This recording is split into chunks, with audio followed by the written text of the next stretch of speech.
Le sujet, mes chers abonnés, qu'on abordera aujourd'hui est comment gagner de l'argent grâce à Internet. Bienvenue sur la chaîne de l'entrepreneur. Si vous êtes nouveau, si vous débutez en entrepreneuriat, vous êtes sur la meilleure chaîne car ici, on vous donne la réponse à vos questions en partant justement vers ceux-là qui ont déjà réussi dans le domaine en majorité, en partant de rien pour devenir des héros qui emploient des dizaines, des vingtaines et des trentaines de personnes. Voilà, il faut croire en vos rêves, il faut croire en vous, car ce n'est qu'en croyant à vous que vous réussirez à apporter quelque chose de bien pour vous et pour votre entourage. Avant de commencer la vidéo, si vous êtes nouveau et que vous passez par là, n'hésitez pas de vous abonner, d'activer les notifications pour ne pas rater nos publications car sur cette chaîne, on vous parle de l'entrepreneuriat, on vous parle des sujets concernant l'entrepreneuriat, on vous parle de tout ce qui a trait à l'entrepreneuriat. Restez scotchés, vous ne serez pas déçus.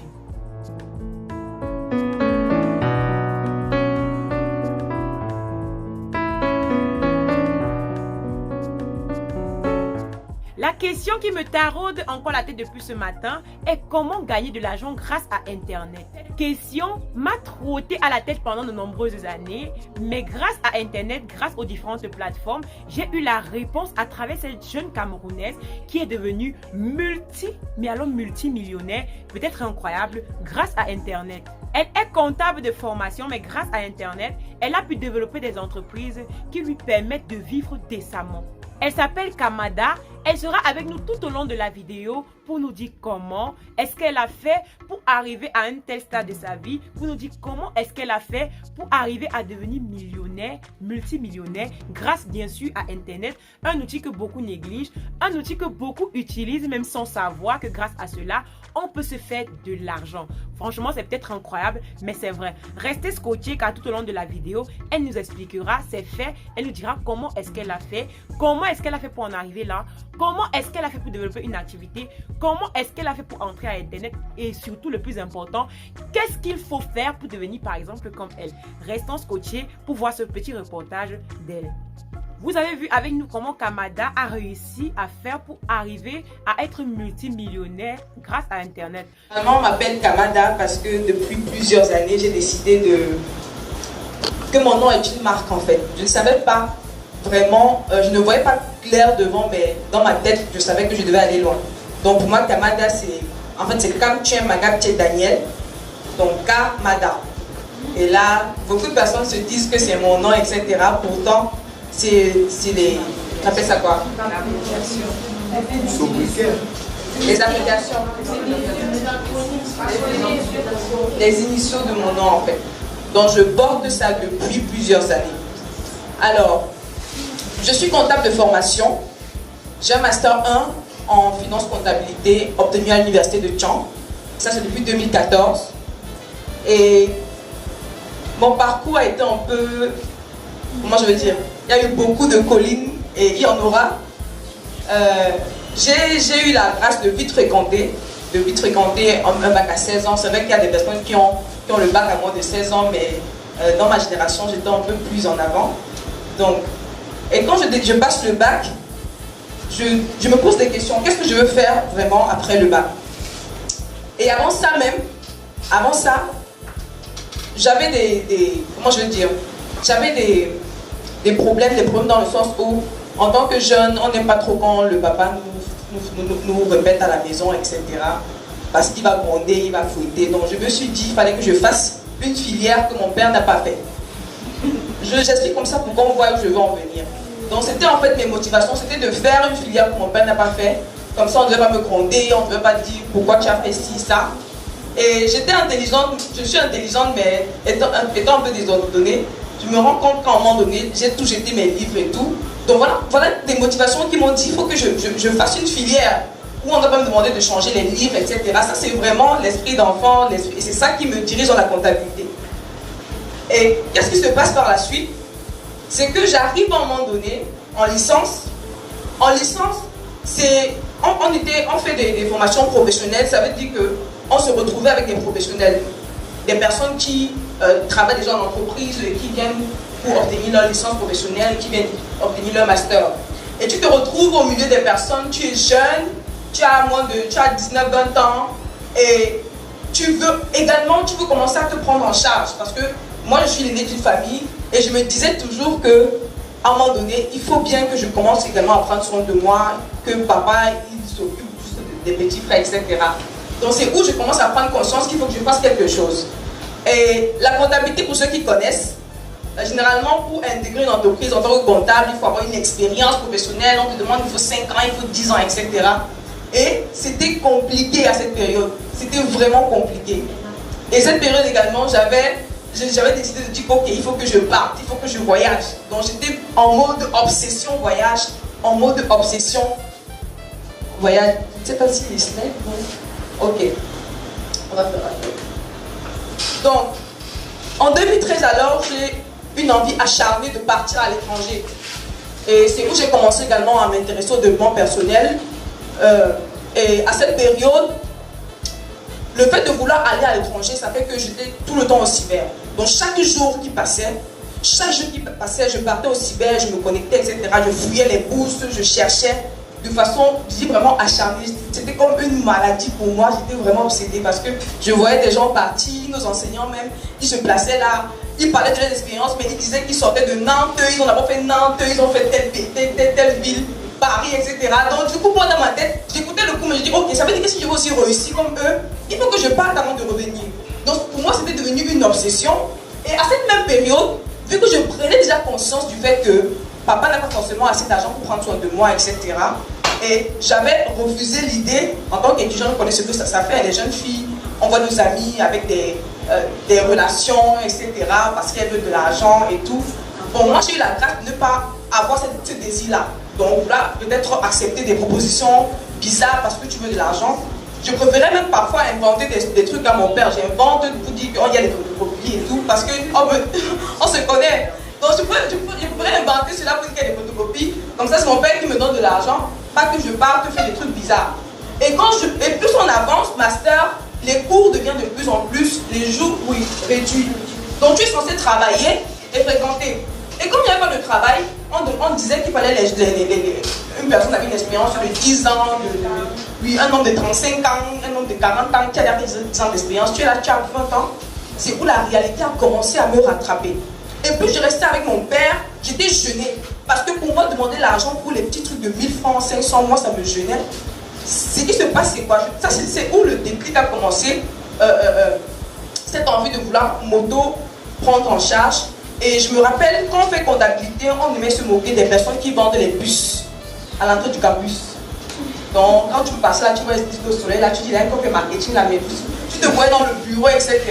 Mais à ce moment-là, le fait que je déposais les demandes, personne ne me gérait, je faisais les bourses, personne, il n'y avait pas d'issue, j'ai commencé à revenir un peu sur terre. Ça fait que, quand un oncle m'a dit, tu as une opportunité d'être agent commercial à Nextel. Nextel venait d'arriver cette année-là. J'ai supplié pour dire que je veux vendre les puces, donc j'ai supplié et j'ai eu l'opportunité de commencer comme ça. Et le deuxième mois, je me suis rendu compte que j'avais fait les ventes, j'étais la première en termes de vente. Parce que je suis entrée, j'avais un objectif en fait, j'avais une rage d'avoir mon argent, j'avais cette rage-là, c'est qui m'a poussé à oublier les préjugés, oublier le titre de comptable. On partait dans les marchés à Bafou, ceux qui connaissent ça, à Bafou, on ciblait les villages, etc. On partait et excusez-moi, il y a parfois les gars qui étaient expérimentés, quand ils se sont rendus compte que je vois derrière les yeux, quand ils partaient, ils ne m'appelaient plus. Mais par contre, on se retrouvait là-bas. Donc quand ils voulaient montrer on se retrouvait là-bas. Pourquoi j'explique tout ça? Parce que moi j'avais eu un désir, j'avais une rage de pouvoir aussi me prendre en charge, etc. Et pas plus dépendre totalement de mes parents. Aussi, ne pas tomber dans le piège de certaines filles. Voilà, des relations. Parce qu'on avait aussi beaucoup à l'époque les serpents qui avalaient les filles, des trucs comme ça. Donc du coup, je me donnais à 100%, à 1000%. On partait dans les bars, entre les puces. Tu voyais ce qu'on le manger comme ça. Parfois, je me demande que c'est moi. Tu vends les puces et tu vas le manger comme ça. On te chasse, des trucs bizarres que je n'avais jamais imaginé. Mais je me suis retrouvée dans ce circuit-là. Parce que pour moi, c'était un processus. Quelques mois après, 3-4 mois, je me suis dit, mais tiens, je vends les puces, j'ai de l'argent, mais est-ce que c'est ce que je veux faire vraiment? Qu'est-ce que je fais de la comptabilité que j'ai appris à l'école, etc. C'est où je décide d'arrêter. Mais cette expérience m'a permis d'acheter mon premier ordinateur. Donc c'est grâce à cette activité d'agent commercial que j'ai acheté mon premier laptop. Et je continue à chercher mes bourses. Donc chaque fois que je rentrais sur mon ordinateur, je cherchais les bourses, etc. Tout pour moi, c'était parti. On a fait mon passeport à cette période-là. Le passeport a fait 5 ans vierge. J'ai eu mon premier passeport en 2013. Pour dire un peu où mon esprit, comment j'avais la rage, etc. Et mon père, il est artisan. Donc c'est pas une famille où on dit qu'on cotise, on va t'envoyer, des trucs comme ça. Il n'y avait pas. Donc moi, je misais plus sur vraiment, comme on dit qu'il y a des opportunités là que la vie peut te donner, des trucs comme ça. Les gens qui, avec les bourses, ils peuvent partir et tout. Et je n'ai pas forcément de personne qui peut arrêter ma main, me donner pour que là, les pistes, les choses, les concours, etc. Je fouillais, je cherchais moi-même. Donc, passé cette période-là, j'ai décidé d'arrêter. Je commence maintenant à chercher des expériences pratiques. Parce que quand tu fais comptabilité, il faut intégrer les cabinets comptables. Les cabinets, c'est les cabinets qui vont te permettre d'avoir la pratique associée à la formation que tu as faite. Donc, je fais j'ai la chance d'aller dans un cabinet comptable. Après ça, j'ai continué à chercher parce que je voulais prendre soin de moi, etc. À ce niveau-là, j'ai été assistante comptable dans 2 structures. Et pour moi, le fait de m'intéresser aux réseaux sociaux, puisque quand tu veux aller en ligne, chercher les bourses et tout, je contactais même les gens en France. J'étais sur Facebook maintenant, je contactais les gens en France, je leur posais les questions, je voulais me créer moi mes relations déjà.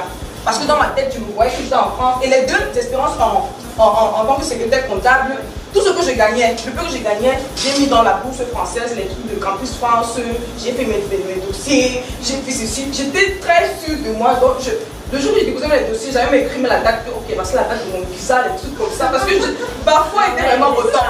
Ma foi était au top. J'ai signé, j'ai signé un passeport, mettre le jour, mettre la date et tout. J'ai même fait le process. J'ai revoyé encore mes notes. J'avais cherché les universités, Clermont-Ferrand, etc. J'avais cherché le cours de vie. Dans le cours de vie dans telle ville, le cours de vie dans telle ville. Je cherchais les étudiants en France et tout. Bonjour, je suis camerounaise, je veux aller en France, comment je fais, etc.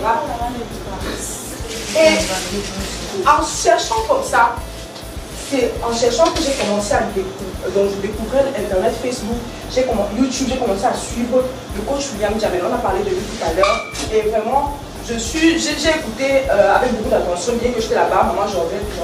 Et ce qu'elle a dit, vraiment, vous allez voir que ça va se retrouver. On va se retrouver dans beaucoup de choses parce que on ne s'est pas préparé ensemble, mais c'est tout ce qu'elle a dit. Ça entre vraiment dans ce que j'ai fait. Donc là, je parle vraiment de mon expérience pratique parce que je me dis que c'est souvent les expériences pratiques qui ont également des leçons qui peuvent créer un déclic en chacun de nous. Donc, et tout ce que je dis là, je n'ai pas. Je fais souvent des conférences, mais je n'ai pas encore pu déballer tout ça. Donc, j'espère que ce que je dis n'ennuie pas. Qui est ennuyé avec ce que je dis? Non. D'accord, merci. Donc, c'est en fouillant aussi à Internet et tout, je commence à voir les vidéos de coach William Diamel. Il parle de talent, il parle de passion, etc. Je télécharge les vidéos, puisque même en tant que secrétaire comptable, je ne faisais pas ce rien. C'est quand tu fais en comptabilité, là, tu arrives au bureau comme ça, tu fais les factures que tu payes, donc tu ne peux pas payer la facture Néo, pas faire d'autres. Je ne sais même pas la pratique. Même en cabinet, c'est les photocopies que je faisais. Donc tu te rends compte qu'il y a inadéquation, formation, emploi. Et c'est notre réalité. Donc, je passais mon temps, je regardais, je sais qu'il y avait les séries aussi en ligne, les séries des avocats là, il y a une série des avocats. Ah, je regardais ça, mais parallèlement, je regardais toutes les vidéos de coach William Diamel, je regardais les vidéos, je regardais, et c'est à cette même période que j'ai découvert la coach Marthe Karim. Je me rappelle, j'avais un téléphone, YouTube permettait d'enregistrer une vidéo. Donc tu enregistres une vidéo, quand tu reviens tes mégas, parce que le moment, les mégas étaient vraiment très très précieux. Donc j'enregistrais un téléphone, moi c'était techno, j'enregistrais la vidéo, je savais que je pouvais venir réécouter la vidéo sans mégas. Donc quand je lavais les assiettes, j'écoutais. Et cette période-ci, attendez, on va arriver. Coach William, à cette période, il avait des formations, comme je n'avais pas assez d'argent, je ne pouvais pas me les payer. Mais il avait une personne que lui il avait formée et qui formait dans le même sens. Donc lui c'est Jules Stéphane. Et cette formation était à 10 000 au mois là. Donc je prends une formation sur les talents. Et c'est au cours de cette formation que j'ai découvert mes réelles motivations à faire la comptabilité. Ce que j'ai dit d'entrée de jeu. Je me suis rendu compte que la comptabilité, c'est pas quelque chose que j'aimais forcément. C'est parce que je fuyais la chicote de mon père. De 2, c'est parce que j'avais jeté tous mes livres. Et comme tu quittes de 3e, il faut aller en seconde, il faut changer les livres. Voilà mes motivations. C'est quand j'ai commencé à me poser des questions. Et c'est où je nous invite, en tant que jeune étudiant, il faut se poser des questions. Moi, je t'ai dit. Ouais. Merci. Maman, je t'ai dit qu'il faut se poser des questions. Il faut, qu'est-ce qu'on aime faire? Qu'est-ce que vous faites facilement? Et c'est ça qui est lié au talent. Parce que chacun de nous a un potentiel. C'est où j'ai commencé à ouvrir les yeux. Même les Disney Channel. On voit les Disney Channel, on voit les enfants qui à la fois chantent, les enfants dansent, les enfants jouent au piano. Mais on s'assoit, on les regarde, on rit.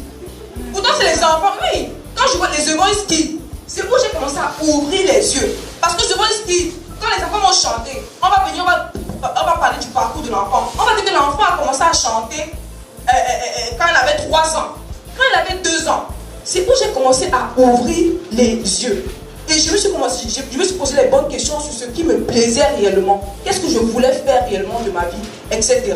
Et après cette formation, j'étais sûre d'une chose, je ne voulais plus faire la comptabilité. Donc ça, c'était clair dans ma tête. Clair dans ma tête, clair. En fait, je n'étais pas sûre forcément de ce que je voulais faire. Mais ce que je ne voulais pas faire, j'étais clair. Et... ok, j'ai parlé de ça. Et à ce moment, j'ai commencé à regarder Facebook et YouTube différemment. Donc, puisque je voyais des gens gagner de l'argent à partir de Facebook, partager dans les groupes, vendre les choses. Donc, je n'allais plus sur Facebook seulement pour défiler. Et c'est où j'ai supprimé toutes mes photos. Parce qu'à l'université, tu te filmes, j'ai supprimé toutes les photos. Et j'ai commencé à envoyer les invitations ciblées aux gens. Les invitations ciblées. Je guettais ton profil, moi, je demande l'invitation. Je guettais ton profil parce que je voulais monter à un niveau. Donc, les personnes que je ne suivais plus n'importe qui, en fait. Donc, c'est comme ça que mon processus a commencé. C'est ça, en fait, qui a créé le déclic. C'est ça qui a créé le déclic dans ma vie. Et autre chose, donc c'est en 2017 que je me lance véritablement sur Internet. Donc, à commencer à vendre mes produits sur Internet. Et j'ai commencé avec quoi? J'ai commencé avec les porte-clés. Parce que quand je fais la formation, je ne sais pas si j'ai mon sac. Je peux avoir mon sac, s'il vous plaît. Je voulais montrer l'échantillon parce que coach Karine a dit que cette présentation devait être vraiment pratique. Donc je voulais vraiment vous montrer de façon pratique comment j'ai fait. Quand je fais la formation, je me rends compte que j'aime les cadeaux. Merci. Je me rends compte que j'aime les cadeaux. Je me rends compte que mon père est artisan et il fait des foires. Et lors des foires, les porte-clés en bois, donc c'était son imagination, donc je les faisais comme ça. Et parfois quand je rentrais à l'université, je faisais pour les amis, je donnais à mes amis. Maintenant quand je fais la formation, je me rends compte que les cadeaux, j'aime bien offrir les cadeaux, je n'aime pas entrer dans une maison sans rien, je n'aime pas. C'est où il me dit, Jules Stéphane, pourquoi tu ne fais pas un business sur les cadeaux? C'est où j'ouvre les yeux que c'est possible. Mais comme elle a dit, on peut ouvrir les comptes de Facebook et c'est un business. Vous étiez étonné. Moi j'étais étonné que mais comment une passion peut devenir un business? Et c'est où j'ai commencé à réfléchir autrement. Et c'est lui la première personne qui m'a pris 10 pièces. Et ce que je faisais, c'est quoi? Je partais maintenant sur Facebook, j'ai dit à mon père, filme, il a pas fait ça. Filme les porte-clés, tu m'envoies la photo. L'image était vraiment floue. Je prends la photo, je poste dans les groupes. Je dis porte-clés personnalisé. Et l'imagination m'est venue comme ça. Ça veut dire, je dis ok, les gens ont les choses, les gens postent les choses. Il fallait que je vienne avec quelque chose de différent. Maintenant, je mets le message. Et si est-ce que vous n'êtes pas fatigué d'offrir les mêmes cadeaux tous les jours? Vous pouvez offrir quelque chose de différent, de pas cher, etc. Je vois les gens commencent à dire intéressé. Donc c'est avec ça que j'ai commencé. Et il y a une dame qui m'a dit, est-ce que vous ne le faites pas en cœur pour les mariages? Parce qu'on faisait les formes losanges, les formes rectangles. Elle m'a dit, est-ce que vous faites pour les mariages? J'ai dit oui, on fait. On n'avait jamais fait. J'ai dit à mon père, fais les échantillons en cœur, tu m'envoies. Il expédie par général. Je filme, je montre à la dame que voilà ce qu'on fait. La dame même n'a pas acheté ces porte-clés là. Mais c'est où ça a commencé. Parce que j'ai compris, moi par exemple, je fais des cœurs, des trucs comme ça. Moi je fais les porte-clés en cœur. Permettez, je vais. Permettez-moi. Donc moi je fais. Ma particularité c'est de faire les porte-clés en cœur. J'espère que ce que je dis va vous aider vraiment. J'espère que ça va vous aider. Parce que si vous ne vous trouvez pas, ce sera difficile. Je suis passée par là, j'ai coupé, c'était difficile, mais je vais passer par là pour me rassurer de ce que je veux vraiment. Parce que je voyais les gens autour de moi qui faisaient ce qu'ils aimaient et qu'ils étaient épanouis. Pourquoi pas moi? Et je voulais oublier le truc qu'on dit qu'au pays, le pays est dur, on ne fait pas ce qu'on veut au pays. Mon père m'a supplié de faire les concours. Tu as l'âge, ma chérie, tu as ce je n'ai jamais fait les concours. Mon père m'a supplié, me convoque à professeur, voyage, tu viens, on parle, on s'assoit, on parle. Qu'est-ce que tu veux faire de ta vie? Qu'est-ce que dans ta cousine, dans ta sister? Je ne veux pas faire des concours jusqu'à ce que je fasse. Donc ça, c'est parce qu'en moi, tu avais déjà quelque chose, tu avais une envie de je sais pas, oui, de bâtir quelque chose et de vouloir faire des trucs qui me passionnent. Maintenant, pour pouvoir travailler, faire des je me suis formée de façon autodidacte. Donc sur Facebook, j'ai pas sur YouTube, je disais un peu comment ça fonctionnait, etc. Et j'ai eu l'opportunité de travailler comme bénévole. Parce que maman, je t'ai dit quelque chose, c'est qu'au départ, les gens ont dit, ok, on va payer combien? On va payer combien? Non. Quand j'ai compris que j'ai demandé la formation de 150 000 2 jours, et derrière on me dit que tu peux travailler comme bénévole pour une association, en tant que community manager, et te former. Je n'ai même pas réfléchi. C'est où je commence à comprendre les trucs de community manager. Et mais la vérité, c'est que j'arrive, je me rends compte que c'est des communications plus axées politiques. Et imaginez-vous, voilà, c'est pas de la frustration. Imaginez-vous, j'étais affiché avant un peu, mais je me retrouve dans un environnement où on a besoin de 1000 francs par jour. Donc tu es là, tu dois signer 1000 francs chaque soir. Peut-être avec des personnes qui n'ont même pas un parcours, des personnes. Donc tout ça me frustrait. Je faisais des communications liées à la politique qui forcément ne me passionnait pas. Donc c'était pas vraiment mon truc.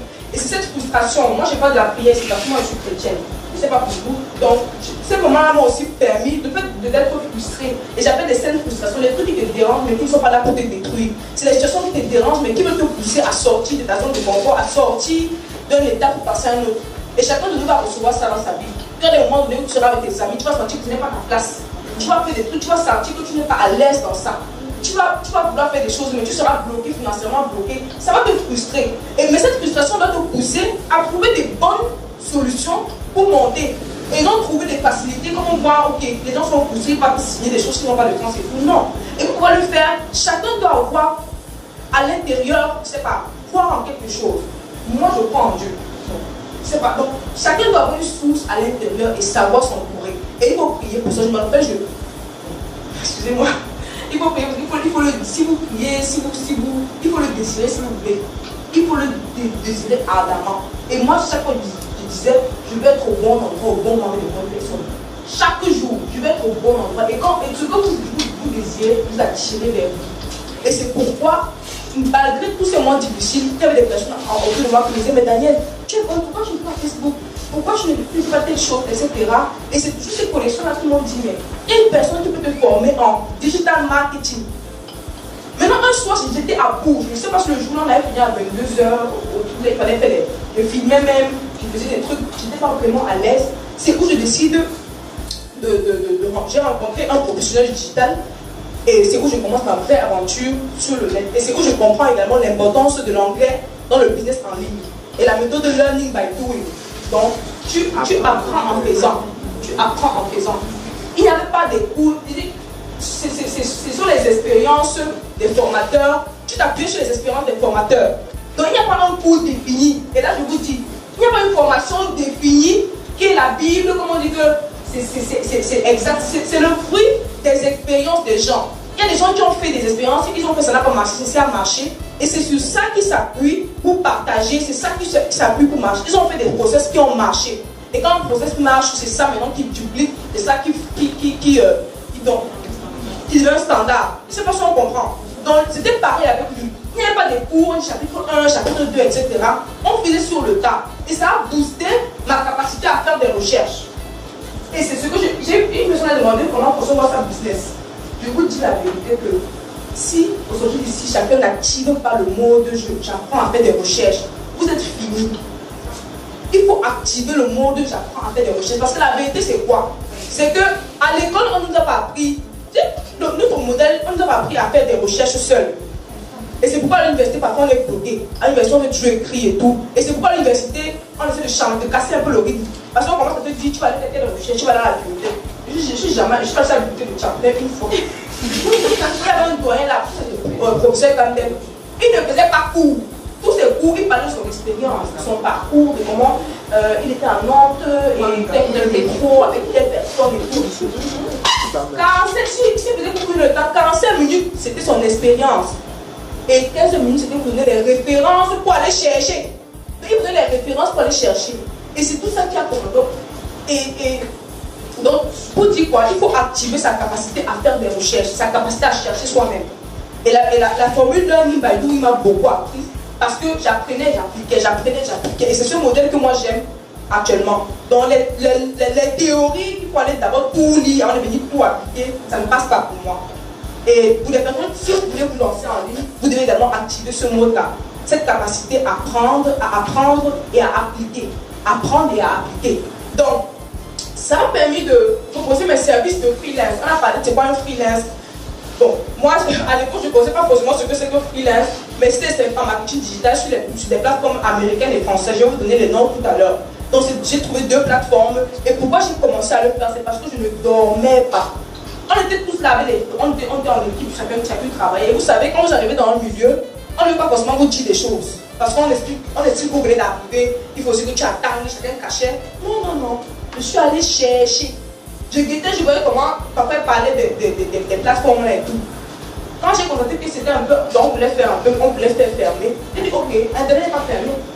Je suis allée sur Google. Si Google n'est pas votre ami ici, c'est que vous aurez des problèmes. Je vous assure que si Google n'est pas votre ami, vous aurez des problèmes. Parce qu'il y a des personnes qui gagnent des millions. Parce qu'ils partent prendre des informations sur Google pour vendre aux gens. C'est parce qu'ils partent prendre des informations sur Google pour vendre aux gens.